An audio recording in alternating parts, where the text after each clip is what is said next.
ঈদের ৯ দিন পর বাবার বাড়িতে যাচ্ছি। তারপরে দেখো একে তো লেট হয়ে গেছে। ৩টার সময় বের হতে চেয়েছিলাম, সেখানে 4:30 বেজে গেছে। তারপরে রাস্তাতে বের হয়ে দেখছি যে একটাও গাড়ি ফাঁকা নাই।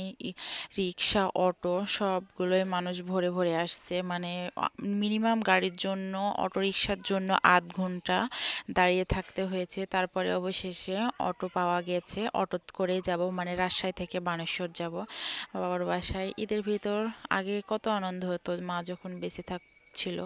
এখন আর অত আগ্রহ হয় না, শুধু বাবা আর বোনদের জন্যই যাওয়া।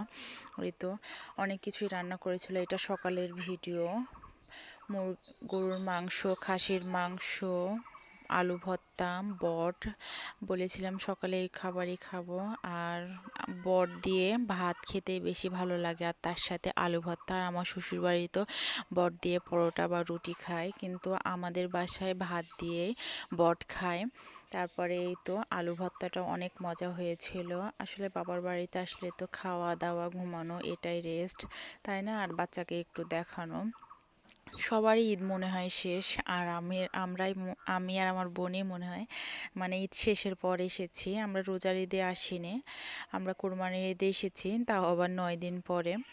আর আমার ভিডিওটা কেমন লাগছে, ভালো লাগলে কমেন্ট করে জানিও। আর তোমরা কোথায় কোথায় ঈদের মধ্যে ঘুরলে কমেন্ট করে আমাকে জানিয়ে যেও। আর এই তো আমের সময় তো, কোরবানির ঈদ আর এসেছে আমের সময়।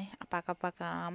আম খেতে সবাই তো ভালোবাসে। আমার পাকার থেকে কাঁচা আমি আগে পছন্দ করতাম, মাখিয়ে খেতাম, কিন্তু এখন পাকা আমের প্রতি বেশি আসক্ত, মানে ভালো লাগে। তো আজকের মতো এখানে শেষ করছি। আল্লাহ।